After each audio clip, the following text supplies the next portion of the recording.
When Michael Jordan saw a video of his old high school teammate wiping tables in a broken-down diner, his heart stopped.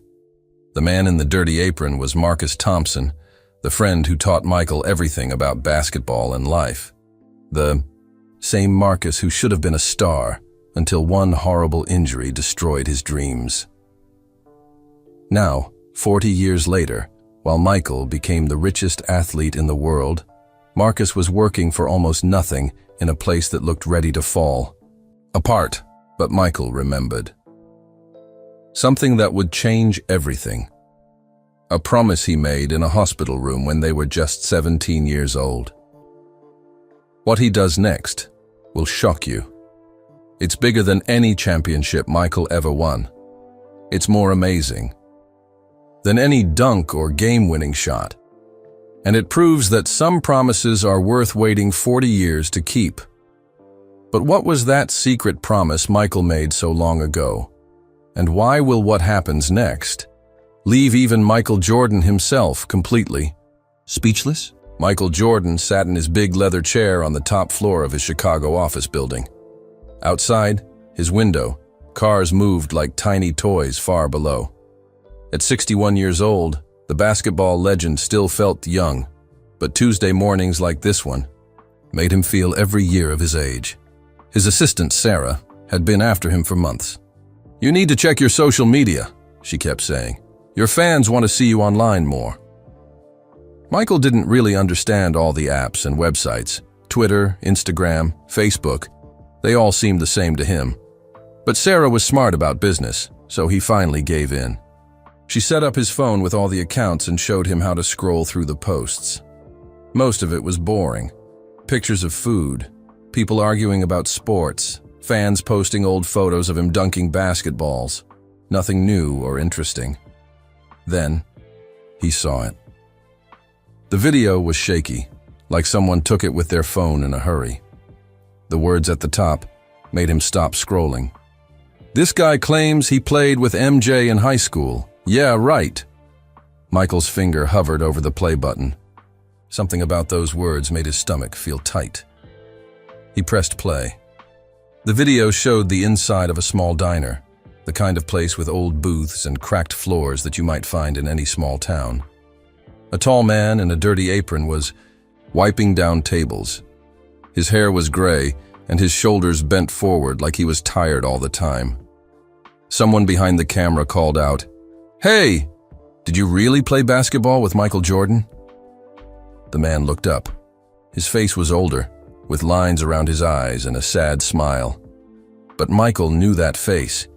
Even after 40 years, he would know those kind eyes anywhere. "That's ancient history," the man said, going back to cleaning tables. "I'm just trying to make an honest living here." The person with the camera laughed. "Come on, man. Everyone says they knew Michael Jordan before he was famous." The man stopped wiping and looked straight at the camera. "I don't need to prove anything to anybody. Michael Jordan was my friend. That's enough for me." The video ended. Michael stared at his phone screen. His hands were shaking. His heart was beating fast, like he had just run up 10 flights of stairs. Marcus Thompson. The name came back to him like a punch to the chest. Marcus Thompson from Emsley A. Laney High School. The same Marcus who taught him how to shoot free throws. The same Marcus who protected him from older kids who picked on him. The same Marcus who should have gotten a college scholarship too. But there Marcus was, 40 years later, wiping down tables in some rundown diner. Michael watched the video again, then again. Each time he noticed more details that made his heart hurt. Marcus's hands were rough and cracked from hard work. His clothes were old and faded. The diner looked like it needed paint and new seats. This wasn't right. This couldn't be right. Michael had always wondered what happened to Marcus after high school. He had tried to find him a few times over the years, but life got busy. Championships to win, businesses to run, a family to raise. Somehow, Marcus had slipped away into the past.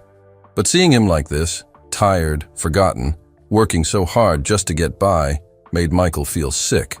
He thought about his own life, The mansion in Chicago, the house in North Carolina, the private jet, the millions of dollars in the bank. All the things that seemed so important just 5 minutes ago. None of it mattered now.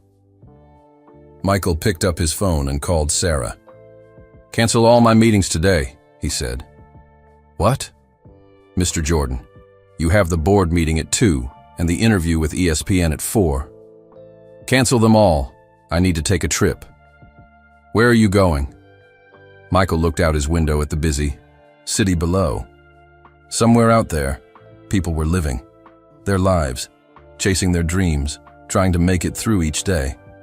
But all he could think about was a 17-year-old boy lying in a hospital bed with a broken knee and broken dreams.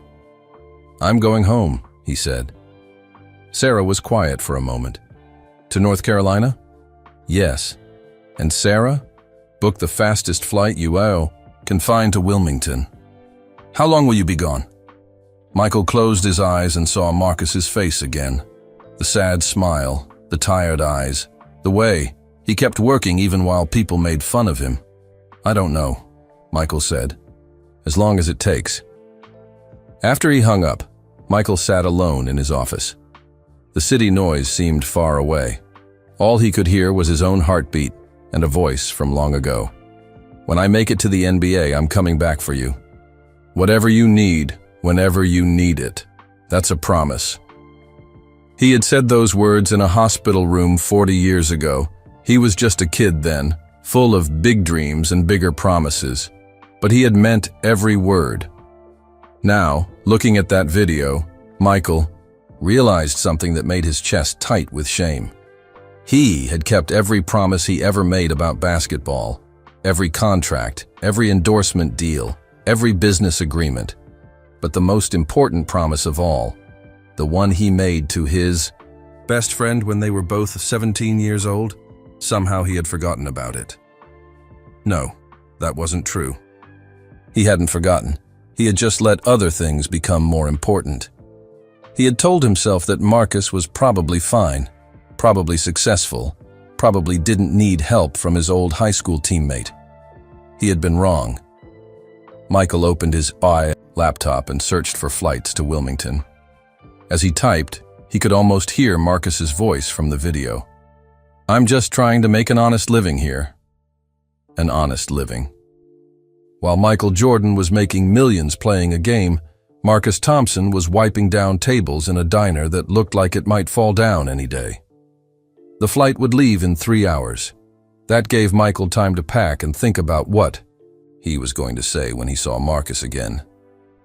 But first, he watched the video one more time. This time, he noticed something he had missed before. When Marcus said, "Michael Jordan was my friend," his voice changed.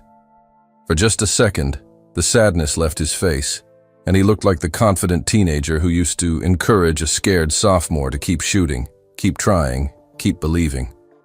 "Michael Jordan was my friend." Not "is my friend," was. That hurt, more than anything else. Michael grabbed his jacket and headed for the door. He had a plane to catch and a promise to keep. A promise that was 40 years late, but maybe not too late. Maybe there was still time to prove that friendship means keeping your word, no matter how long it takes. 43 years earlier, 15-year-old Michael Jordan stood outside the gym at Emsley A. Laney High School. His hands were sweating, and his stomach felt like it was full of butterflies. Today was the day he would try out for the varsity basketball team again. Last year had been a disaster. He was too short, too skinny, and too scared. When Coach Herring posted the list of players who made the team, Michael's name wasn't on it. He had to play on the junior varsity team instead, which felt like the biggest failure of his life. But this year was different. This year, he had grown 4 inches over. The summer. This year, he had practiced every single day in his backyard. This year, he was ready. Or so he thought. "Hey, look who's back," called out David Rivers, a senior who had made varsity as a sophomore. "It's little Mike Jordan. You sure you're in the right place?" The other older players laughed. Michael, felt his face get hot with embarrassment, but he kept walking toward the gym doors. He had as much right to be here as anyone else. Inside the gym, about 30 boys were stretching and shooting around. Michael recognized most of them from school, but they all seemed bigger and stronger than he remembered. Maybe this was a mistake. "You nervous, kid?" Michael turned around. A tall senior with kind eyes was standing behind him. This was Marcus Thompson, the team captain and the best player most people had never heard of. Marcus wasn't the tallest or the fastest, but everyone said he was the smartest player on the court. "A little," Michael admitted. Marcus smiled. "Good. If you're not nervous, you don't care enough. I'm Marcus." "I know who you are," Michael said. "You scored 32 points against New Hanover last year." "You were paying attention. What's your name?" "Michael Jordan. But everyone calls me Mike." "Well, Mike, let me give you some advice. These tryouts aren't just about how well you can play. They're about how well you can learn. Show them you can listen, and they might give you a chance to prove you can play." Before Michael could respond, Coach Herring blew his whistle. "All right. Boys, line up for suicides." For the next 2 hours, Michael ran harder than he ever had in his life. His lungs burned, his legs ached, and sweat poured down his face. But every time he wanted to quit, he looked over at Marcus, who was encouraging everyone around him. "Come on, Mike," Marcus would shout. "You got this." During scrimmages, the older players tried to push Michael around. They fouled him hard and talked trash when he missed shots, but Marcus was always there. "Don't let them get in your head," Marcus whispered during a water break. "They're testing you. Show them you can take it." When David Rivers elbowed Michael in the ribs during a rebound drill, Marcus stepped between them. "That's enough, Rivers. Play the game right." "Mind your own business, Thompson," Rivers shot back. Marcus stared at him calmly. "This is my business. We're all teammates here." Rivers backed down. Everyone respected Marcus too much to argue with him for long. As the days went by, Marcus became like an older brother to Michael. After practice, when everyone else went home, Marcus would stay and work with him on his shooting form. "You're rushing your shot," Marcus explained one evening as they practiced alone in the empty gym. "Basketball isn't about being fast, it's about being smooth. Feel the rhythm." Michael tried again, focusing on Marcus's advice. The ball went through the net with a perfect swish. "There you go," Marcus said, grabbing the rebound. "Do it again." They practiced until the janitor came to lock up the gym. As they walked to the parking lot, Marcus shared stories about his own dreams. "I'm going to play college ball," Marcus said. "My mom works 3 jobs to take care of me and my 2 little sisters. A scholarship would change everything for my family." "What about the NBA?" Michael asked. Marcus laughed, but not in a mean way. "One step at a time, Mike. First, I need to get noticed by college scouts. Then we'll see what happens." Michael could hear the hope in Marcus's voice. Marcus had good reason to be hopeful, too. He was averaging 18 points and 12 rebounds per game. College scouts came to their games regularly, and Marcus's name was mentioned in the local newspaper almost every week. "What about you?" Marcus asked. "What are your dreams?" Michael felt embarrassed to say it out loud, but something about Marcus made him feel safe. "I want to play in the NBA someday." Marcus didn't laugh. Instead, he stopped walking and looked at Michael seriously. "You know what? I believe you can do it. You've got something special, Mike. Heart. Most players have talent, but not everyone has heart." As the season progressed, Michael earned more playing time. He was still coming off the bench, but Coach Herring trusted him in important games. And whenever Michael felt overwhelmed or scared, Marcus was there with encouragement. "Basketball isn't just a game," Marcus told him one night after a tough loss. "It's a chance to change your whole life, but only if you're willing to sacrifice everything for it." Michael hung on every word. Marcus wasn't just teaching him about basketball. He was teaching him about life, about working hard, about never giving up on your dreams. Then came the game that changed everything. It was late February, and the team was fighting for a spot in the state playoffs. They were playing their biggest rivals, New Hanover High School. The gym was packed, and college scouts filled the stands with their notebooks and stopwatches. Marcus was having the game of his life. 25 points, 15 rebounds, and they were only halfway through the third quarter. Michael cheered from the bench, proud to be his friend's teammate. With 4 minutes left in the third quarter, New Hanover called a timeout. Marcus jogged over to the bench, breathing hard, but smiling. This was his moment to shine in front of all those college scouts. "Keep feeding me the ball in the post," Marcus told his teammates. "I can score on their big man all day." The timeout ended, and play resumed. Marcus positioned himself under the basket, calling for the ball. When it came to him, he spun around his defender and jumped toward the rim.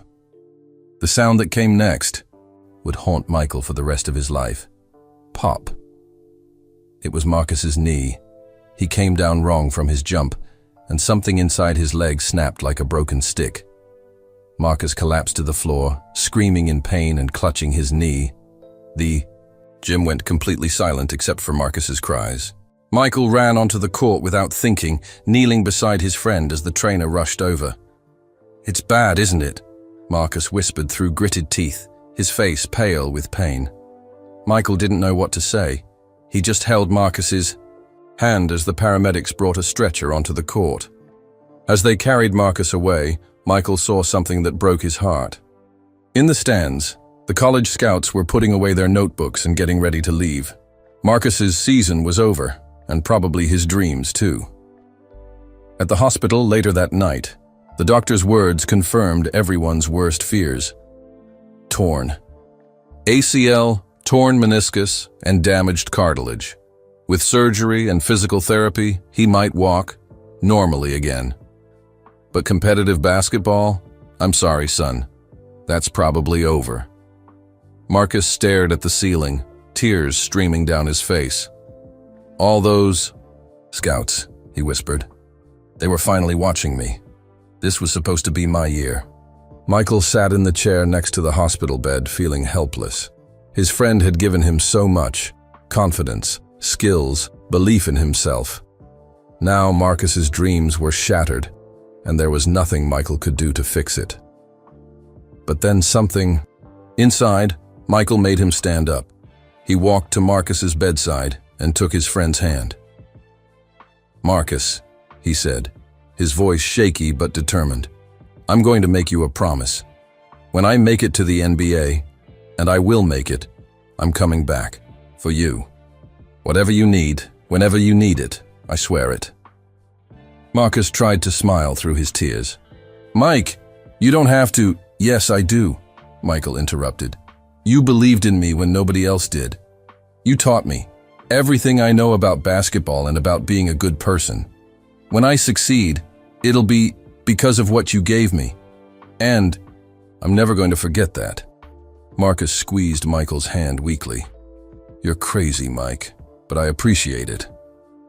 Neither of them realized that Michael meant every single word, or that it would take 43 years for him to finally understand what that promise really meant. The next morning, when Michael visited the hospital again, Marcus was different. The hopeful teenager was gone, replaced by someone who looked like he had aged 10 years overnight. "The doctors say I'll need surgery next week," Marcus said quietly. "Then months of physical therapy. I'll miss the rest of senior year, and no college is going to offer a scholarship to someone who can't play." Michael wanted to say something encouraging, but the words wouldn't come. What could he say? That everything would be okay? They both knew it wouldn't be. "Promise me something, Mike," Marcus said. "Promise me you won't give up on your dreams because of what happened to me. Promise me you'll keep playing, keep working, keep believing." "I promise," Michael said. "And promise me something else. When you make it big, because you will, remember that Success isn't just about you. It's about lifting up the people around you. That's what real champions do. Michael nodded, not fully understanding what Marcus meant, but knowing it was important. As he left the hospital that day, Michael carried two promises with him. The one Marcus asked him to make, and the one he had chosen to make himself. He would become the best basketball player in the world, and he would never forget the friend who made it all possible. Present day. Michael's private jet touched down at Wilmington International Airport just as the sun was setting. He had barely slept during the 3-hour flight, his mind racing between memories of the past and worries about what he would find. The rental car felt strange after years of being driven everywhere in luxury vehicles. But Michael wanted to do this alone. No assistants, no bodyguards, no cameras, just him and the friend he had left behind. As he drove through the familiar streets of Wilmington, Michael's heart grew heavier. The town looked smaller than he remembered, and many of the buildings seemed tired and worn down. This wasn't the thriving place he had pictured Marcus living in all these years. Murphy's Diner sat on a corner that had seen better days. The paint was peeling from its walls, and the neon sign flickered like it might go out at any moment. Through the windows, Michael could see cracked vinyl booths held together with gray tape. He parked across the street and just watched for a while. A few customers went in and out, mostly older people who moved slowly and dressed like they didn't have much money. This wasn't the kind of place Michael had eaten at in decades. Taking a deep breath, Michael pulled his baseball cap low over his eyes and put on sunglasses. He didn't want to be recognized, not yet. First, he needed to see Marcus with his own eyes. The bell above the door made a tired ding when Michael walked in. The smell hit him immediately. Old grease, coffee that had been sitting too long, and the faint odor of cleaning supplies that couldn't quite cover up years of wear. And there, behind the counter, was Marcus Thompson. Michael's breath caught in his throat. The video hadn't prepared him for this. Marcus looked so much older than his 61 years. His hair was completely gray now, and his face had deep lines that spoke of decades of hard work and worry. His shoulders curved forward like he was carrying a heavy weight that never went away. But it was Marcus's hands that broke Michael's heart. They were rough and cracked, with small cuts and burns from years of kitchen work. These were the same hands that had once shot perfect jump shots and caught impossible rebounds. "What can I get you, sir?" Marcus asked, looking up from the order pad. His voice was still warm and kind, but there was a tiredness in it that hadn't been there when they were 17. Michael almost couldn't speak. Just coffee, please." "Sure thing. Find yourself a seat anywhere you like. It'll be right out."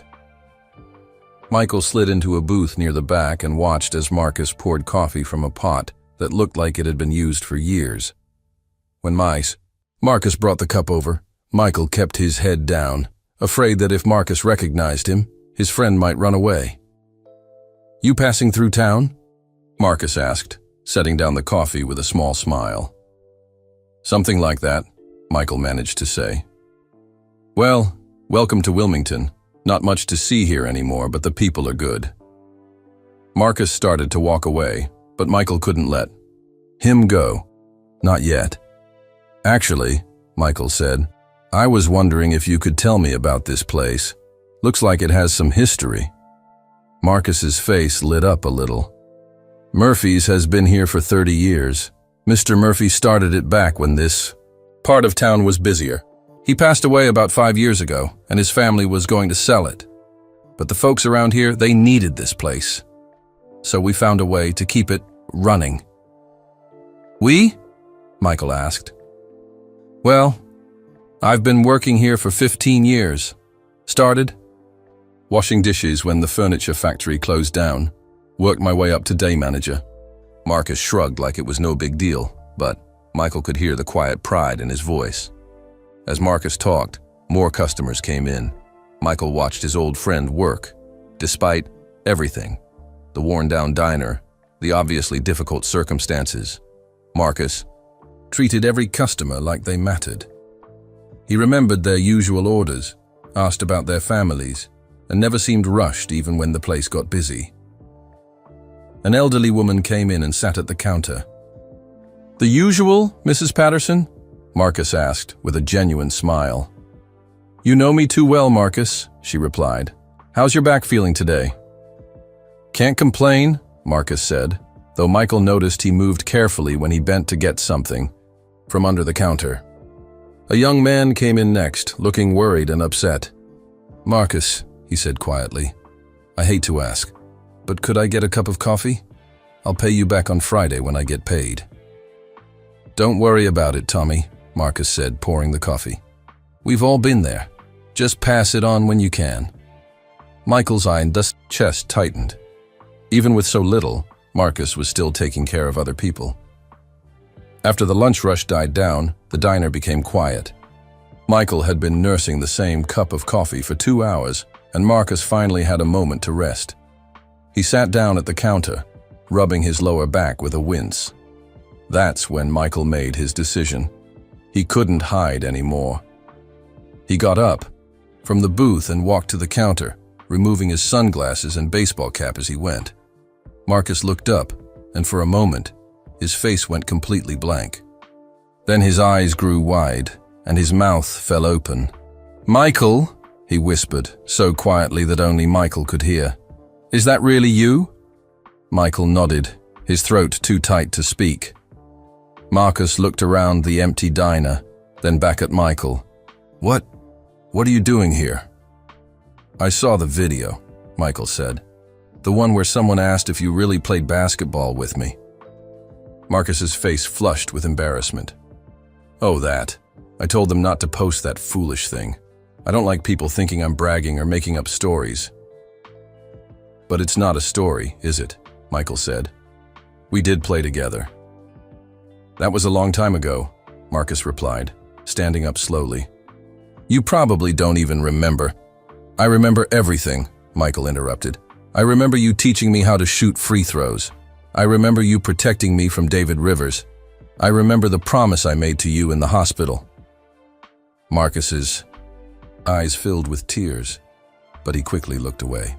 "Michael, you were just a kid. We both were. You don't owe me anything." "Why didn't you ever call me?" Michael asked. "Why didn't you ever reach out?" Marcus was quiet for a long moment. When he finally spoke, his voice was heavy with old pain. "I tried," he said. "Back in the early 90s, when you were winning championships, I tried to reach you. I called the Bulls office, wrote letters to your agent. I wasn't asking for money or favors. I wanted to say congratulations. Maybe catch up, you know." Michael's heart sank. "What happened?" "Your people made it pretty clear that Michael Jordan doesn't have time for old high school friends.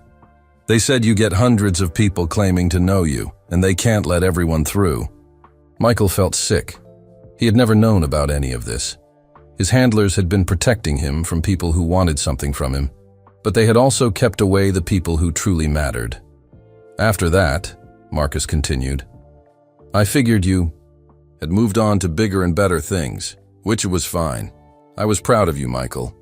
Every time I saw you on TV, every time you won another championship, part of me felt like I was there with you."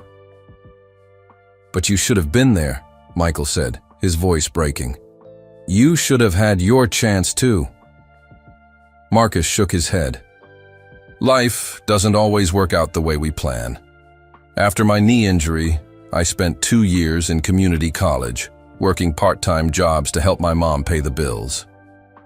Then she got sick, cancer. I had to drop out to take care of her and my sisters." "What happened to your mom?" Michael asked, though he was afraid to hear the answer. "She passed away 5 years ago. We did everything we could, but the medical bills..." Marcus's voice trailed off. "Let's just say I'm still paying them off." Michael stared at his friend, trying to process everything he was hearing. While he had been building a billion-dollar empire, Marcus had been struggling just to keep his family afloat. The factory job lasted about 10 years, Marcus continued. When they moved the plant to Mexico, I was out of work for 6 months. That's when Mr. Murphy hired me here. I've been grateful for this job ever since. But Marcus, Michael said, you were one of the smartest players I ever knew. You could have done anything. Marcus smiled sadly. I did do something. I took care of my family. I helped keep this diner running so people in this neighborhood have a place to get a decent meal they can afford. Maybe it's not what I dreamed of when I was 17, but it's honest work. Michael looked around the worn diner, then back at his friend. Do you ever think about what might have been? If you hadn't gotten hurt? Marcus was quiet for a moment. You know what I think about? I think about how proud I am that the kid I helped teach to shoot free throws became the greatest basketball player who ever lived. I think about how you proved that dreams can come true if you work hard enough and never give up. But what about your dreams? Michael asked. My dreams changed, Marcus said simply. After Mom got sick, my dream became making sure she was comfortable. After she passed, my dream became making sure this community had a place where people could count on a good meal and a friendly face. Dreams don't always look the way we expect them to. Michael felt tears running down his cheeks. Here was his friend, the man who had given him the foundation for everything he had achieved, and Marcus was proud of him. Even after decades of struggle, even after being forgotten and ignored, Marcus was still the same generous, caring person he had always been. I never forgot you, Michael said. I never forgot what you did for me or the promise I made. You were 17 years old in a hospital room, Marcus replied. Nobody holds you to promises made when you're 17. I do, Michael said firmly. I hold myself to that promise. Marcus studied Michael's face, and for the first time since he had recognized him, he looked curious rather than embarrassed. What are you saying, Michael? Michael took a deep breath. I'm saying it's time I kept my word. It's 43. Years late, but it's time. Marcus shook his head. I don't need charity, Michael. I'm doing fine. This isn't charity, Michael said. This is friendship. This is keeping a promise. This is about showing you that everything I became because of what you taught me. The bell above the door rang as another customer came in. Marcus automatically straightened up, ready to serve whoever needed him. I have to get back to work, he said quietly. I know, Michael replied. But Marcus, I'm not going anywhere. We're going to figure this out together. As Marcus walked away to take care of his customer, Michael stayed at the counter, his mind racing. He had found his friend, but Marcus was different than he had expected. This wasn't someone who was bitter or angry about how life had treated him. This was someone who had found dignity in service, who had chosen to take care of others even when no one was taking care of him. Michael realized that just throwing money at Marcus wouldn't solve anything. His friend didn't need to be rescued. He needed to be honored. He needed to be shown that his life had meaning, that his choices mattered, that his dreams weren't worthless just because they looked different than expected. As Michael watched Marcus work, serving customers with genuine care and kindness, he began to understand what keeping his promise really meant. It wasn't about making Marcus rich or famous. It was about showing him that the greatest success isn't measured in trophies or money, but in the lives you touch and the people you lift up. But first, Michael had to convince Marcus to let him try. That night, Michael couldn't sleep in his hotel room at the Hampton Inn. Every time he closed his eyes, he saw Marcus's tired face and rough hands. He kept thinking about all the years that had passed, all the opportunities missed, all the times he could have reached out but didn't. At 3 a.m., Michael gave up trying to sleep. He sat at the small desk in his room and started making phone calls. First to his business manager in Chicago, then to his foundation director, then to contacts he had in North Carolina. With each call, an idea began to form in his mind. I need you to find out everything you can about Wilmington, North Carolina, he told his assistant Sarah over the phone, specifically about the area around Murphy's Diner on 5th Street. I want to know about property values, zoning laws, community needs, everything.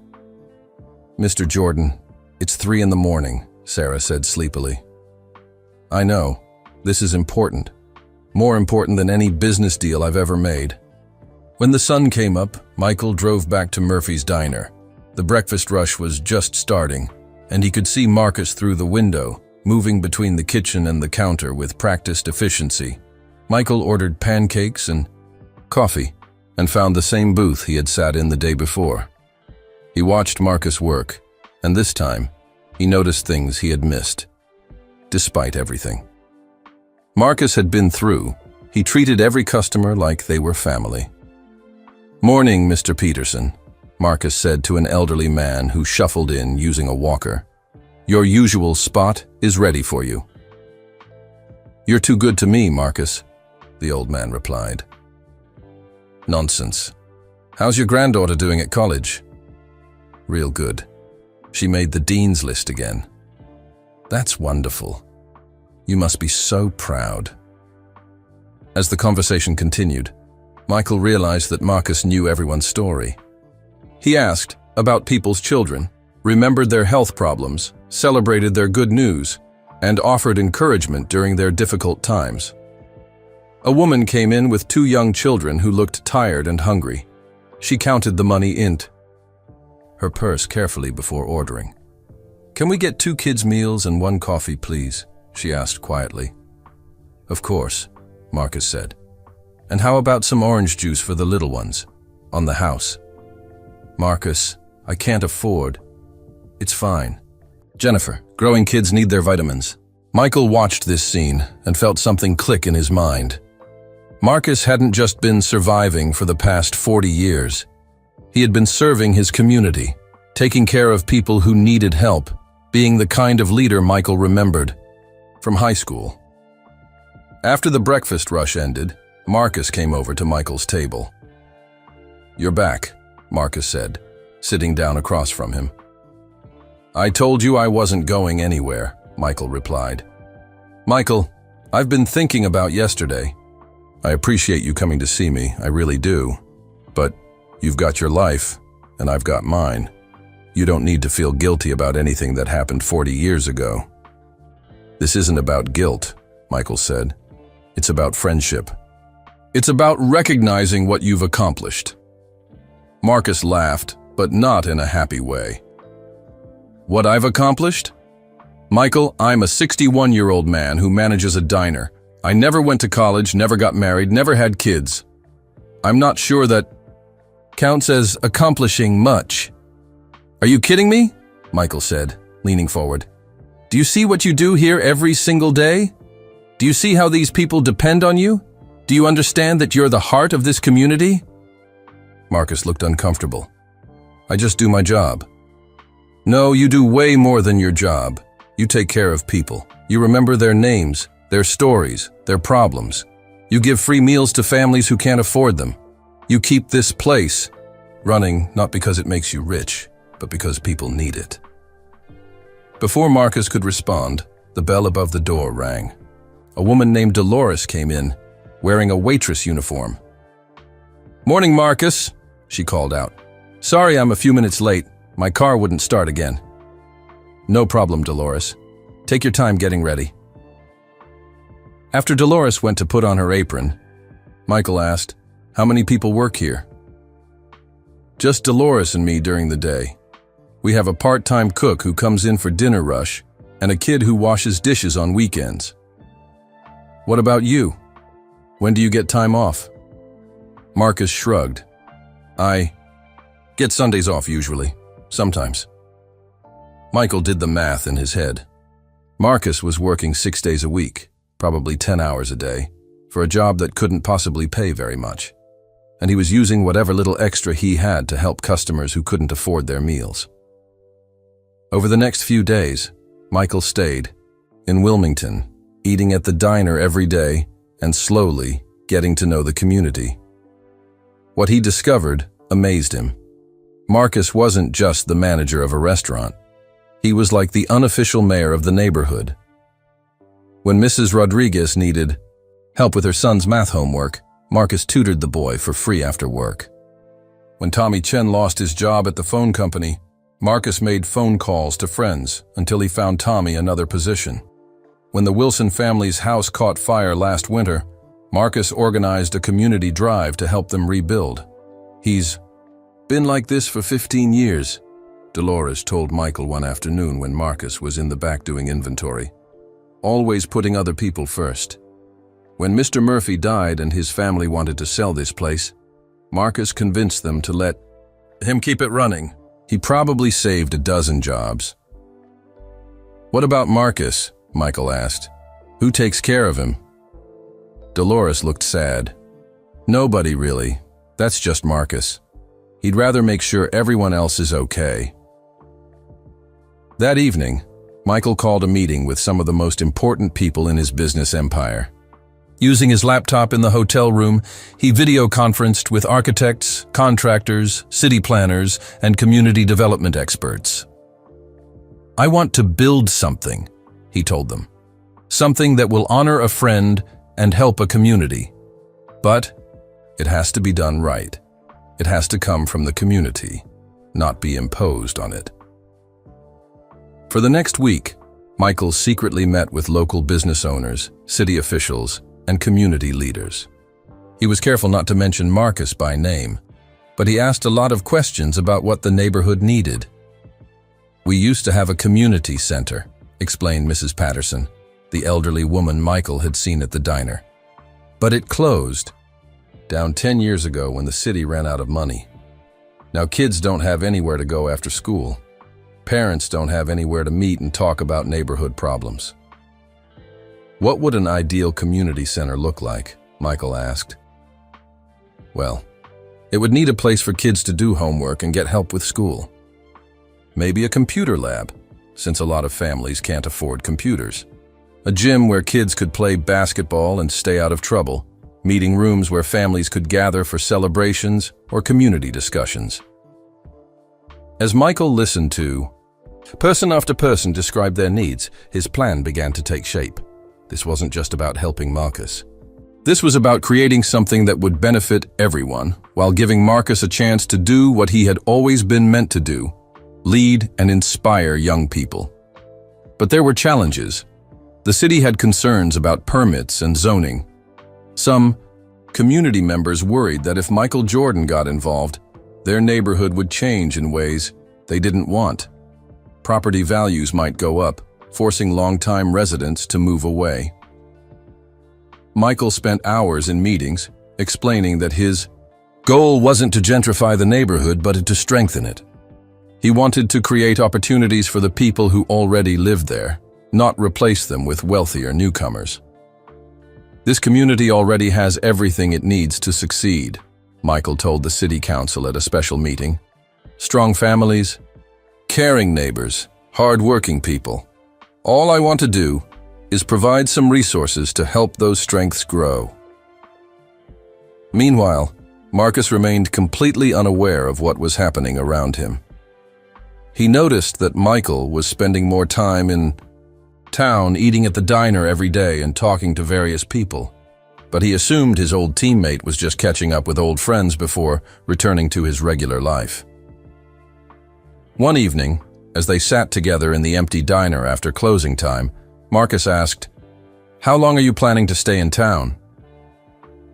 "As long as it takes," Michael replied. "As long as what takes?" Michael looked at his friend, really looked at him. Marcus was curious but not suspicious. He trusted Michael, just like he had when they were teenagers. "Marcus, do you remember what you told me about basketball being a chance to change your life?" "Yeah, of course." "Well, I think you were only half right. Basketball isn't just a chance to change your own life. It's a chance to change other people's lives too." Marcus looked confused. "What do you mean?" "I mean that the most important thing you taught me wasn't how to shoot a basketball. It was how to care about other people, how to use whatever success you have to lift up the people around you." Michael, I'm not sure I understand what you're getting at. Michael stood up and walked to the diner's front window. Outside, the neighborhood was quiet, except for a few streetlights and the distant sound of traffic. What if I told you that everything you've done here matters more than any championship I ever won? What if I told you that the way you've taken care of this community is exactly the kind of leadership this world needs? Marcus joined him at the window. That's nice of you to say, but it's not nice, Michael interrupted. It's true, and I think it's time the rest of the world recognized it. What are you talking about? Michael turned to face his friend. I'm talking about keeping the promise I made to you 40 years ago. Not by giving you money or making you famous, but by giving you the chance to do what you've always been meant to do on a bigger scale. Marcus stared at him. Michael, you're scaring me a little. What exactly are you planning? Michael smiled for the first time since arriving in Wilmington. Trust me, Marcus. Like you trusted me when we were kids. Can you do that? Marcus searched Michael's face, and slowly, his expression softened. I've trusted you for 43 years, Michael. I'm not about to stop now. Good, Michael said. Because tomorrow, I'm going to show you something that's going to change everything. As they locked up the diner and walked to their cars, Marcus asked one more question. Michael, whatever you're planning, promise me it won't hurt these people. They've been through enough. This community has been good to me, and I won't let anything bad happen to it. I promise, Michael said. What I'm planning will be the best thing that's ever happened to this community, including you. That night, Michael made one final phone call to his team in Chicago. Everything is ready, he told them. Tomorrow, we change 2 lives, maybe more. The next morning, word began to spread through Wilmington that something big was happening. Michael had asked several community leaders to meet him at the old Emsley A. Laney High School gymnasium at 10 a.m., but he hadn't told anyone exactly why. Marcus opened the diner as usual, unaware that across town, dozens of people who cared about him were gathering to be part of something special. At the high school, Michael stood in the same gym, where he and Marcus had practiced together 43 years ago. The basketball hoops were still there, though the floor looked older and the paint on the walls had faded. This was where it all began, and this was where he wanted to reveal his plan. Mrs. Patterson arrived first, using her walker but moving with excitement. She was followed by Dolores from the diner, then Mrs. Rodriguez, Tommy Chen, and several other people Michael had met over the past week. Local business owners came, along with the mayor, the school principal, and even some former high school classmates who still lived in the area. Thank you all for coming, Michael said, standing at center court. I know this seems mysterious, but I promise everything will make sense soon. Coach Williams, now retired but still living in Wilmington, raised his hand. Michael, it's good to see you back home. But what's this all about? It's about Marcus Thompson, Michael said simply. A murmur went through the crowd. Everyone knew Marcus, and everyone had a story about how he had helped them or someone they loved. For the past week, I've been learning about this community, Michael continued. I've heard story after story about Marcus and the way he spent the last 15 years taking care of all of you.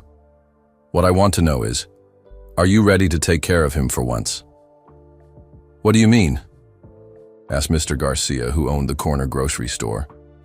Michael smiled. I mean, it's time to show Marcus that his kindness hasn't gone unnoticed. It's time to give him the chance to do what he's always been meant to do. Help young people achieve their dreams. Michael gestured to the back of the gym, where a large screen had been set up. His team from Chicago had worked all night to prepare a presentation that would explain everything. The Marcus Thompson Community Center, Michael announced as architectural drawings appeared on the screen, will be built on the vacant lot next to Murphy's Diner. The crowd gasped as they saw the beautiful plans. The building was modern but welcoming, with large windows and spaces designed for families to gather. It will include a full-size basketball court, Michael continued, a computer lab with 20 workstations, tutoring rooms, meeting spaces, and a cafe that will be an expansion of Murphy's Diner. Mrs. Patterson started crying. "A place for the children to go after school," she whispered. "We've needed this for so long." "But here's the most important part," Michael said. "Marcus will be the director. This center needs someone who understands this community. Someone who has given his life to serving others. Someone who can teach young people that success isn't just about individual achievement." Dolores stood up. "Does Marcus know about this?" "Not yet," Michael admitted. "That's where all of you come in. This can't just be something I'm giving to Marcus. It has to be something the community is giving to him. It has to come from all of you." The room erupted in excited conversation. People were talking over each other, sharing ideas, asking questions, and offering to help. "How much will this cost?" asked the mayor, always practical. "That's already taken care of," Michael said. "But what I need from all of you is much more important than money. I need your commitment to make this center work. I need volunteers to help with programs. I need parents to send their kids here. I need community members to use the meeting spaces and make this a real gathering place."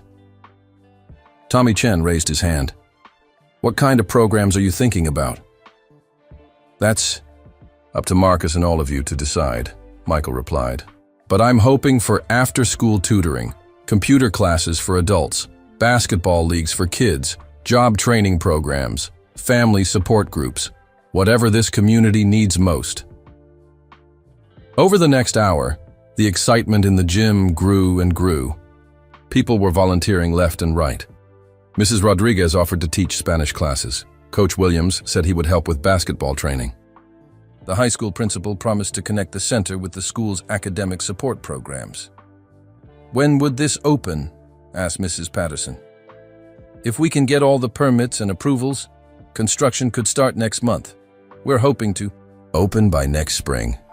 "Next spring?" Dolores looked worried. "Michael, that's wonderful. But what if Marcus doesn't want to do this? What if he thinks it's too much responsibility?" Michael had been wondering the same thing. Marcus was proud and independent. He might feel overwhelmed by such a big opportunity, or he might worry that he wasn't qualified to run a community center. "That's why I need all of you," Michael said. "Marcus has spent 15 years taking care of everyone else. Now it's time for everyone else to show him how much that meant. When he sees that this whole community believes in him, maybe he'll start believing in himself again." After the meeting ended, people lingered in the gym, still talking excitedly about the plans. Michael pulled aside a smaller group, the people who knew Marcus best, for a private conversation. "I need to be honest with you," he said. "This is going to be a big change for Marcus. He's been hurt before, and he's learned not to hope for too much. He might be scared that this is too good to be true." "What do you want us to do?" asked Dolores. "Just be yourselves. Tell him what he means to you. Tell him what this center could mean for the community. Help him understand that he's not getting charity. He's getting the recognition he's always deserved." As people began to leave, Coach Williams stayed behind to talk with Michael privately. "You know," the old coach said, "I always wondered what happened to you boys after high school. I knew you made it big, obviously, but Marcus just seemed to disappear." "He didn't disappear," Michael said. "He just stayed here and took care of everyone. While I was playing basketball, he was playing something more important. He was playing the game of life, and he was winning at it every single day. And now you want to give him a bigger court to play on?" Michael smiled. "Exactly." That afternoon, word spread through the neighborhood faster than Michael had expected. People were calling their friends, posting on social media, and stopping by the diner to congratulate Marcus on something he didn't understand yet. "What's going on?" Marcus asked Dolores during the lunch rush. "People keep coming in here, acting strange. Mrs. Patterson hugged me for 5 minutes and wouldn't tell me why." I think people are just feeling grateful, Dolores said, trying not to smile too widely. Grateful for what? For you, Marcus, for everything you do. Marcus looked confused but didn't have time to ask more questions. The diner was busier than usual, with people coming in who normally ate lunch at home or at chain restaurants across town. Michael arrived at his usual time, but now he wasn't alone. Several of the people from the morning meeting had come with him, and they all sat together in the large booth near the back. "This is weird," Marcus muttered to Dolores. "It's like everybody in town decided to eat lunch here today." "Maybe word is getting out about how good the food is," Dolores suggested. As the afternoon went on, more people kept coming. Families that Marcus hadn't seen in months. Teenagers who usually hung out at the mall. Even some people from other parts of town who had heard about the diner through friends. By closing time, Marcus was exhausted but puzzled. "I don't understand what's happening," he told Michael as they sat together after everyone else had left. "What do you mean?" "Everyone's been acting strange today. Happy, but strange. And they all keep looking at me like they know something I don't." Michael felt his heart beating faster. The moment was almost here. "Marcus," he said carefully, "what would you say if I told you that all these people love you? That they see you as a leader, not just as someone who serves them food? I'd say you're being nice, but that's not how the world works. What if I could prove it to you?" Marcus looked at his friend suspiciously. "How?" "Meet me tomorrow morning at our old high school, in the gym where we used to practice." "Why?" "Because it's time you learned something about yourself that everyone else already knows." Marcus was quiet for a long moment. "Michael, you're starting to scare me again." "Don't be scared," Michael said, standing up and putting his hand on Marcus's shoulder. "Be excited. Tomorrow, everything changes. Tomorrow you find out what keeping a promise really means." As Michael walked to his car, he could see Marcus through the diner window, cleaning tables and turning off lights. Tomorrow, Marcus would discover that he wasn't just a man who managed a restaurant. He was a man who had managed to touch dozens of lives, and now those lives were ready to lift him up the way he had lifted up everyone else. Michael just hoped Marcus would be ready for it. Saturday morning arrived gray and cloudy, but Marcus felt nervous excitement as he drove to Emsley A. Laney High School. He had barely slept the night before, wondering what Michael was planning. His old friend had been acting mysterious all week, and now the whole neighborhood seemed to be in on some kind of secret. When Marcus pulled into the school parking lot, he was shocked to see it was packed with cars. There had to be at least 100 vehicles, including some he recognized from the diner, and others he didn't know at all. "What in the world?" Marcus muttered to himself as he walked toward the gym. Inside, the sight took his breath away. The gymnasium was filled with people, friends, neighbors, former classmates, and faces from all over Wilmington. There were families with children, elderly couples, teenagers, and business owners. Everyone was looking at him with huge smiles, like they were waiting for something wonderful to happen. Marcus felt his knees go weak. This was either the best surprise of his life or the most embarrassing moment he could imagine. Michael stood at center court, wearing a dark suit and holding a microphone. When he saw Marcus, his face lit up with the biggest smile Marcus had seen since they were teenagers. "There he is," Michael said into the microphone. "The guest of honor." The crowd erupted in applause and cheers. Marcus stood frozen in the doorway, overwhelmed by the sound and the sight of so many people who had come here for him. "Come on, Marcus," called out Mrs. Patterson from the bleachers. "Get down here." Michael walked over and gently guided his friend to the center of the basketball court where they had practiced together so many years ago. "Ladies and gentlemen," Michael said, his voice echoing through the gym, "we're here today because of a promise. 43 years ago, in a hospital room not far from here, I made a promise to my teammate and best friend. The gym became completely quiet. Everyone was hanging on Michael's every word. I promised Marcus that when I made it to the NBA, would come back for him, that I would help him achieve his dreams the way he helped me achieve mine. Marcus's eyes filled with tears. He had almost forgotten about that promise, made so long ago when they were just kids with big dreams and broken hearts. But I was wrong about what that promise meant, Michael continued. I thought success was about money and fame and individual achievement. I thought keeping my promise meant making Marcus rich or famous like me. Michael paused and looked directly at his friend. What I learned this week is that Marcus has been more successful than I ever was. While I was winning championships, he was winning something more important. He was winning the hearts of this community. The crowd murmured in agreement. Heads nodded throughout the gym. Marcus Thompson has spent the last 15 years taking care of all of you. He's fed your families when money was tight. He's listened to your problems when you needed a friend. He's celebrated your victories and supported you through your struggles. He's been a leader, a mentor, and a guardian angel to this entire neighborhood. People began to wipe their eyes. Marcus was crying openly now, overwhelmed by hearing his life described this way. So today, I'm not keeping my promise by giving Marcus something, Michael said, his voice growing stronger. I'm keeping it by helping all of you give him what he truly deserves, recognition for the incredible man he's always been. Michael signaled to the back of the gym, where a large screen began to show architectural drawings and construction plans.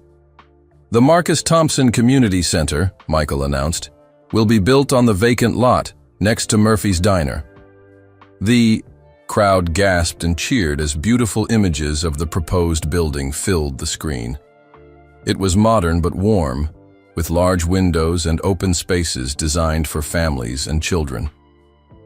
It will include a full-size basketball court, Michael continued, a computer lab with 25 workstations, tutoring rooms for students, meeting spaces for families, and job training, classrooms for adults. People were on their feet now, clapping and cheering, but Michael wasn't finished. The diner will be renovated and expanded as part of the community center. It will serve as the center's cafe, providing jobs for community members and a place for families to gather. Marcus grabbed onto Michael's arm for support. His legs felt like they might give out from under him. But most importantly, Michael said, turning to face Marcus directly, I want you to be the director of this center. This community needs someone who understands what people are going through, someone who has spent his life serving others, someone who can teach young people that success isn't about what you achieve, it's about what you make possible for others. The Commodore gymnasium exploded with applause. People were cheering, crying, and calling out Marcus's name. But Marcus could barely hear them over the sound of his own heartbeat. I can't, he whispered to Michael. I'm not qualified for something like this. I never even finished college. You're the most qualified person I know, Michael replied. You've been doing this job for 15 years without the title. Now you'll just have a bigger office and more resources. Before Marcus could respond, people began coming onto the court. Mrs. Patterson was first, moving as fast as her walker would allow. Marcus, honey, she said, hugging him tightly. This is the most wonderful thing that could happen to our neighborhood, and you're the only person we trust to make it work. Dolores was next, followed by Mrs. Rodriguez, Tommy Chen, and dozens of other people whose lives Marcus had touched over the years.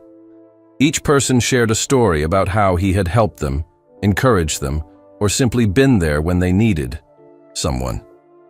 You helped my son with his math homework for 2 years, Mrs. Rodriguez said through her tears. Because of you, he graduated high school and got into college. When I lost my job, you made phone calls until you found me another one, Tommy added. You saved my family. You organized the whole community to help us when our house burned. Down, said Mrs. Wilson. We wouldn't have made it without you. Story after story poured out. Marcus had helped more people than he had ever realized, in ways both big and small. As he listened, he began to understand what Michael was trying to show him. "But what about the diner?" Marcus asked when the stories finally stopped. "People depend on it. I can't just abandon it." "You're not abandoning anything," Michael explained. "The diner becomes part of the center. You'll still run it, but now it will serve the families who come here for programs. You'll be feeding people's bodies and minds." Marcus looked around the gym at all the faces staring at him with hope and excitement.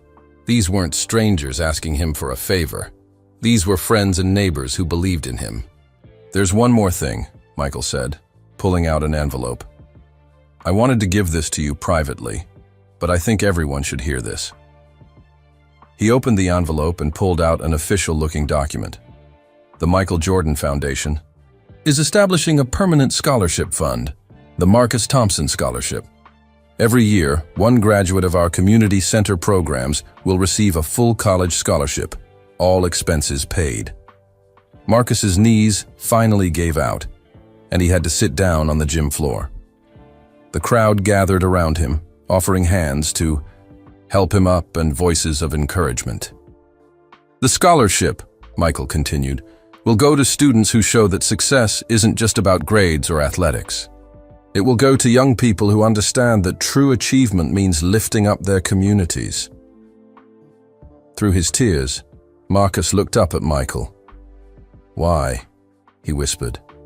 "Why are you doing all this?" Michael knelt down beside his friend. "Because 43 years ago you taught me that basketball was just a game. What really mattered was what kind of person I became. You showed me that helping others was more important than helping myself." Michael's voice broke with emotion. "I've spent my whole career trying to live up to what you taught me. Now I want to help you teach that lesson to the next generation." Marcus struggled to his feet, helped by a dozen willing hands. He looked around the gym at all. The people who had come to support him, people whose names he knew, whose problems he had listened, to whose children he had encouraged. "I don't know what to say," he said into the microphone Michael handed him. "Say you'll do it," called out Coach Williams from the bleachers.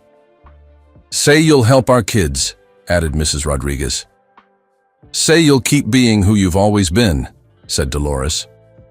Marcus looked at Michael, then at the crowd, then back at Michael. 43 years ago, you promised to come back for me. I never expected this." His voice grew stronger as he continued. "I thought my dreams ended in a hospital room when I was 17. I thought the best I could do was survive each day and help where I could." The gym was completely silent now. "But maybe," Marcus said, his voice filled with wonder. "Maybe my real dreams were just beginning. Maybe everything that happened, the injury, the struggles, the years of working here, maybe. It was all preparing me for this moment." The crowd held its breath. "If you think I can do this," Marcus said, looking directly at Michael, "if you trust me with something this important, then yes. Yes, I'll be the director of the Marcus Thompson Community Center." The gymnasium exploded with the loudest cheer Marcus had ever heard. People were hugging, crying, and celebrating like their favorite team had just won the championship. But for Marcus, the real victory wasn't the building or the job or even the scholarship fund. The real victory was discovering that his life had mattered more than he ever imagined.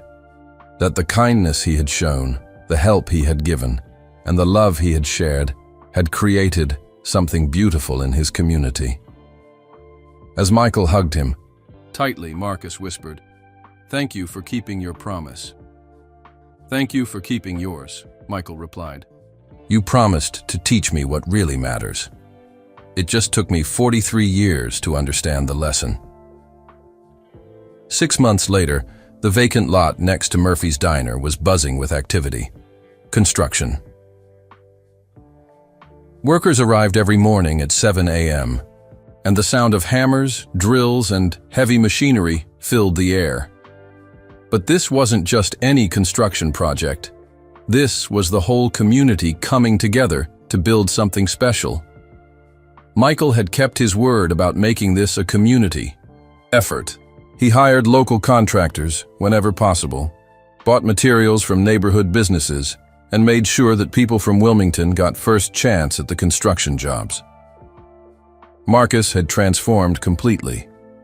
The tired, defeated man who once wiped tables with resignation was gone. In his place was someone energized with purpose, walking taller and smiling more than anyone had seen in years. "It's like watching someone come back to life," Dolores observed one afternoon as she watched Marcus review construction plans with the foreman. "He has hope in his eyes again." Marcus spent his mornings managing the diner, which was busier than ever since word had spread about the community center. But his afternoons were devoted to planning programs, interviewing potential staff members, and meeting with families who would benefit from the center's services. He had enrolled in online courses to learn about community program management, nonprofit administration, and youth development. Every evening after the diner closed, Marcus could be found at his kitchen table with his laptop, studying and preparing for his new role. "I can't believe how much there is to learn," Marcus told Michael during one of his regular visits to check on the project. "Running programs for kids, managing volunteers, working with schools, applying for grants. It's like going back to college." "Are you feeling overwhelmed?" Michael asked with concern. "No," Marcus replied, and his voice was filled with excitement. "For the first time in decades, I feel like I'm exactly where I'm supposed to be." The community had rallied around the project in ways that exceeded everyone's expectations. Local high school students volunteered their time to help with construction cleanup. Retired teachers signed up to tutor kids in the computer lab. Former athletes offered to coach basketball and other sports. Mrs. Rodriguez started a volunteer group to plan the center's grand opening celebration. Tommy Chen organized a fundraising drive to buy books for the center's library. Even people from other parts of Wilmington heard about the project and asked how they could help. But the project wasn't without its challenges. Some community members still worried about whether Marcus could handle such a big responsibility after spending so many years working in a diner. Others questioned whether the center would really serve the people who needed it most, or if it would become another program that looked good on paper but didn't help real families. Michael addressed these concerns head-on during a community meeting held in the partially constructed center's main room. "I understand the skepticism," he told the gathered crowd of about 50 people. "I've seen well-meaning programs fail because they were created by outsiders who didn't understand what communities really needed." An elderly man named Mr. Williams raised his hand. "How do we know this won't be another case of someone coming in with big promises and then leaving when things get difficult?" "Because this isn't my center," Michael replied. "This is Marcus's center. This is your center. I'm just providing the building and the initial funding. Everything else, the programs, the staff, the daily operations, that's all up to Marcus. And this community," Mrs. Patterson spoke up from the front row. "But what if Marcus can't do it? What if it's too much for him?" Michael looked around the room at all the faces, people who had known Marcus for 15 years, people whose lives he had touched in small but important ways. "How many of you have been helped by Marcus at some point?" he asked. Almost every hand in the room went up.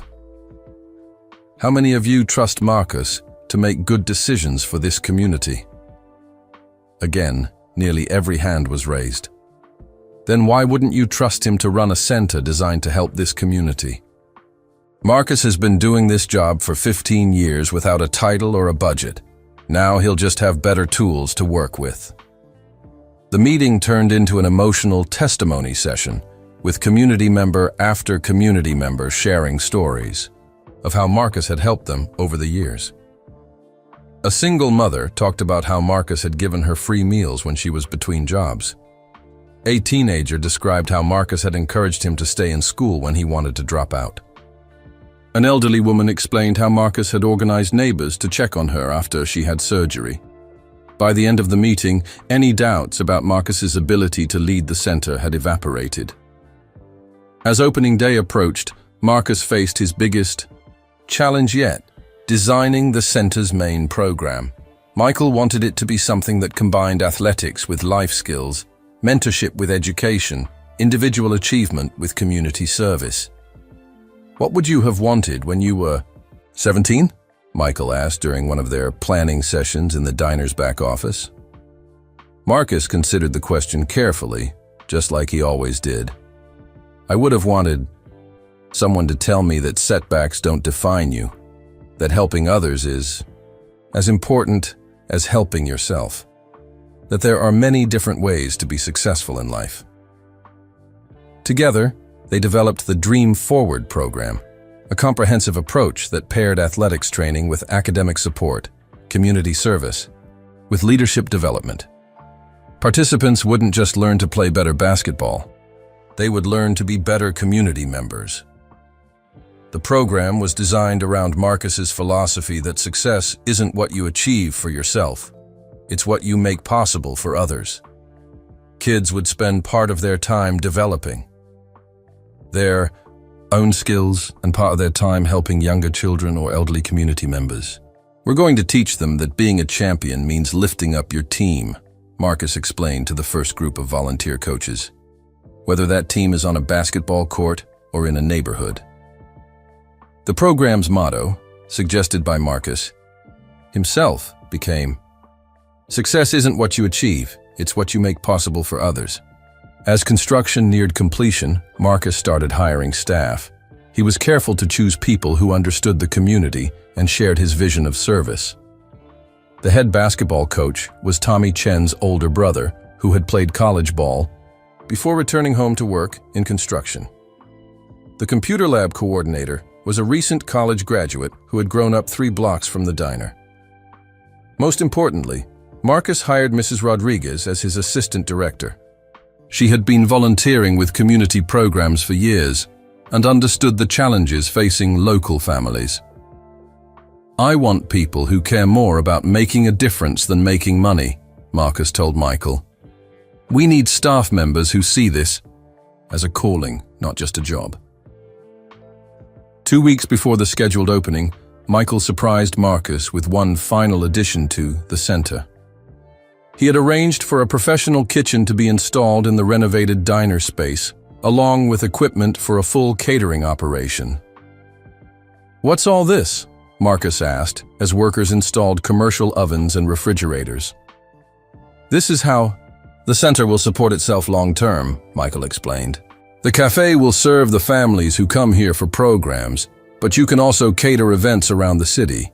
It'll provide jobs for community members and generate income to fund scholarships and programs."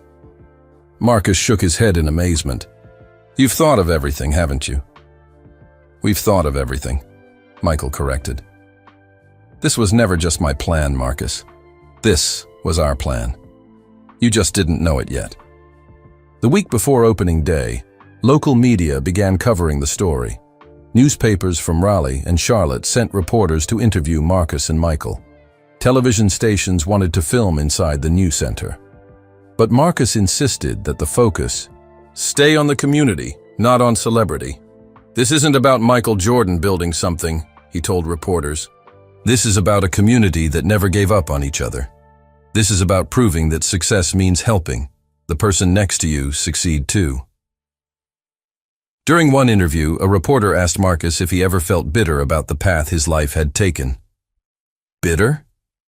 Marcus seemed genuinely surprised by the question. "Why would I be bitter? I got to spend 43 years serving people I care about. I got to watch kids grow up and families support each other. I got to be part of something bigger than myself." He paused, looking out the window at the nearly completed community center. "And now I get to do all of that on a bigger scale, with better resources, for more people. How could anyone be bitter about that?" The night before the official opening, Marcus couldn't sleep. He walked through the empty center, running his hands along the walls and imagining all the activities that would soon fill these rooms. The basketball court where kids would learn about teamwork, the computer lab where adults would develop job skills, the meeting rooms where families would gather to solve problems and celebrate successes. Michael found him there at 2 a.m. sitting, alone in the middle of the basketball court. "Having second thoughts?" Michael asked, sitting down beside his friend. "No," Marcus replied. "Just feeling grateful, and maybe a little scared." "Scared of what?" "Scared that I won't live up to what everyone expects. Scared that I'll let down all these people who believe in me." Michael was quiet for a moment, remembering all the times Marcus had encouraged him when he was scared and uncertain. "Do you remember what you told me before my first varsity game?" Michael asked. Marcus smiled. "I told you that fear means you care. If you're not scared, you don't understand how important this is." "And what else did you tell me?" "I told you to use that fear as fuel, to let it push you to work harder and care more." "Well," Michael said, standing up and offering his hand to help Marcus to his feet, "sounds like you're exactly where you need to be." As they walked toward the exit, Marcus looked back one more time at the gymnasium that would soon be filled with young people learning about basketball and life. "Thank you, Michael, for everything, but especially for helping me remember who I was supposed to be." "Thank you for showing me who I was supposed to be," Michael replied. "It just took us 43 years to figure it out together." The Marcus Thompson Community Center officially opened on a bright Saturday morning in October, exactly 1 year after Michael first saw the video of his old teammate wiping down tables in Murphy's Diner. The parking lot was packed with families, local officials, media representatives, and visitors from across North Carolina who had come to witness this remarkable story's culmination. Marcus stood at the center's front entrance, wearing a crisp polo shirt with the new logo, a basketball, net designed to look like a community of connected hands. He was nervous but confident, surrounded by the staff he had carefully selected and trained over the past months. At 9 a.m. sharp, Michael arrived, but not in a limousine or fancy car. Instead, he walked from the renovated diner with a group of local kids who had become the center's first official participants in the Dream Forward program. It was a symbolic gesture that said everything about how this project had stayed true to its community roots. "You ready for this?" Michael asked Marcus as they stood together before the ribbon-cutting ceremony. "I've been ready my whole life," Marcus replied with a smile. "I just didn't know it until now." The opening ceremony was held in the main gymnasium, where a banner hung from the ceiling, reading, "Dreams don't have expiration dates." Local officials spoke about the importance of community investment. Religious leaders offered prayers and blessings. Several young people, who had already started participating in programs, shared what the center meant to them. But the most powerful moment came when Marcus took the microphone. His voice was steady, his message clear and heartfelt. "A year ago, I thought my life was just about getting by," he began, looking out at the crowd of nearly 300 people, "about surviving each day and helping where I could. I never imagined I could dream again, much less help other people achieve their dreams." He paused, looking directly at Michael, who stood in the front row with tears in his eyes. "But true. Friendship isn't just about being there for the good times. True friendship is about believing in someone even when they've stopped believing in themselves." The crowd erupted in applause, but Marcus wasn't finished. "This center isn't really about basketball, though we'll play plenty of it. It's not about computers, though we'll learn on them. It's not even about me, though I'm honored to be its director." His voice grew stronger as he continued. "This center is about showing young people that they don't have to choose between personal success and community loyalty. You can chase your dreams and still come home. You can achieve great things and still remember where you started. You can win championships and still lift up the people around you." As the ceremony concluded and families began exploring the center's facilities, Michael and Marcus found themselves alone for a moment in Marcus's new office, a far cry from the cramped back room of the old diner. The office was simple but welcoming, with windows overlooking the basketball court and walls lined with photos from the construction process. On Marcus's desk sat a framed picture of the two of them from high school, standing together on the basketball court at Emsley A. Laney. "There's one more thing," Michael said, pulling out an envelope he had been carrying all morning. "I wanted to give this to you privately." Marcus opened it to find documents establishing a permanent endowment fund. The Michael Jordan Foundation had set aside enough money to ensure that the Marcus Thompson Community Center would never have to worry about funding again. The Marcus Thompson Scholarship, Michael explained, will send one graduate of our programs to college each year, with all expenses paid. But more than that, this endowment will keep the center running for the next 50 years, no matter what happens. Marcus had to sit down. Even after everything that had happened, Michael's generosity continued to overwhelm him. "Michael, I don't know how to thank you." "You don't need to thank me," Michael replied. "You just need to keep being who you've always been, someone who makes everyone around him better." Over the following months, the center exceeded all expectations. The after-school programs served over 100 kids daily. The computer lab hosted job training classes for adults.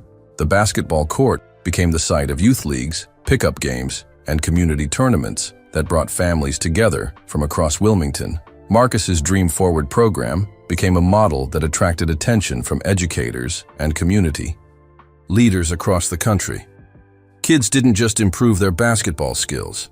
They improved their grades, developed leadership abilities, and learned the value of service to others. Every participant was required to spend time helping in the community, reading to younger children, visiting elderly residents, helping with neighborhood cleanup projects. The message was clear. Success means lifting others up, not just climbing. Hire yourself. "We're not just teaching them to be better players," Marcus explained to a group of visiting educators from other cities. "We're teaching them to be better people.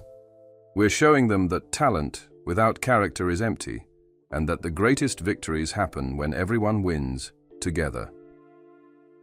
The renovated diner had become the heart of the center, serving hundreds of meals each day to program participants and their families. Marcus had hired 6 full-time staff members from the community, providing good jobs with benefits and opportunities for advancement.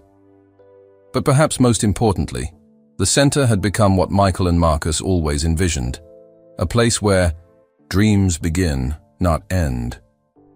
Where young people learn that success isn't about leaving your community behind, but about using your achievements to lift your community up.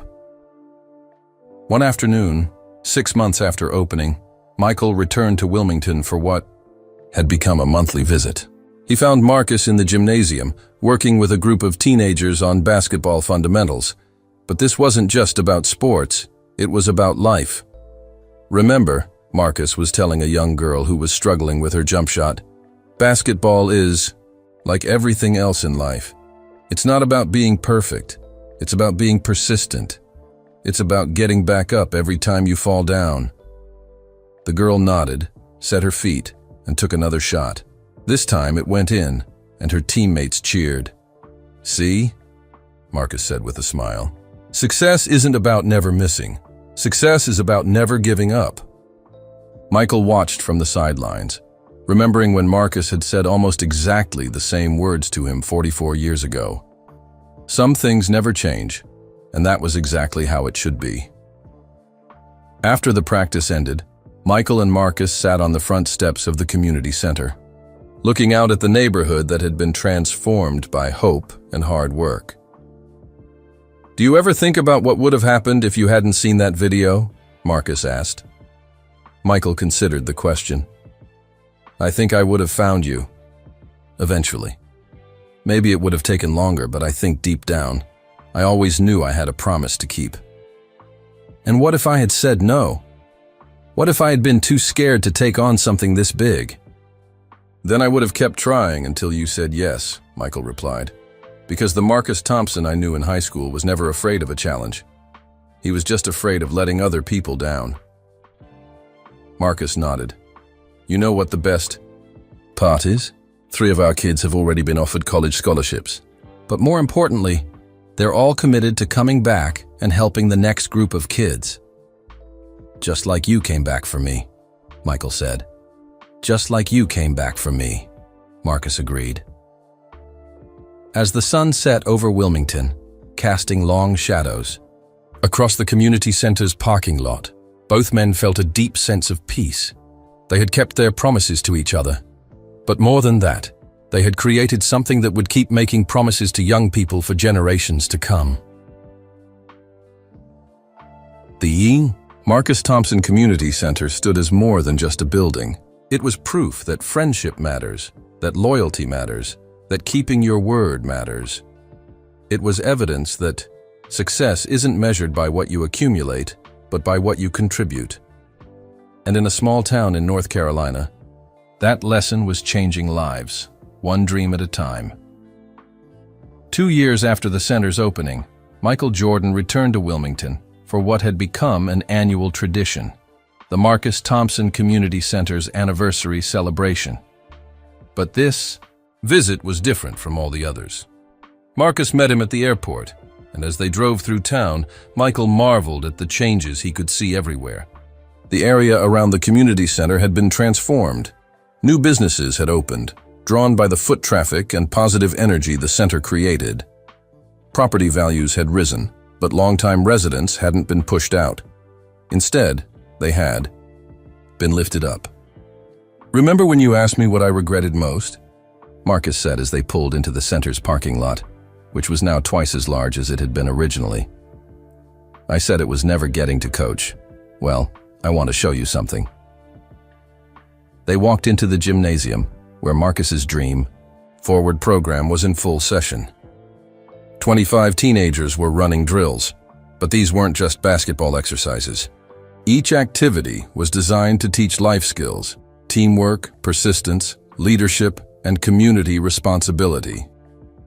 "Coach Thompson," the kids called out when they saw Marcus. It was clear they respected and loved him in the same way Michael once. Michael watched as Marcus worked with a young girl named Keisha, who was struggling with her jump shot. The patience, the encouragement, the way he built her confidence, it was exactly how Marcus had once helped a skinny sophomore named Michael Jordan believe in himself.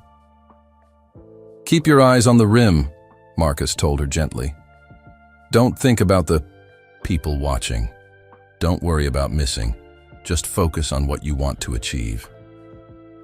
Keisha nodded, took a deep breath, and shot the ball. It swished through the net perfectly. "There you go," Marcus said, high-fiving her. "See what happens when you believe in yourself?"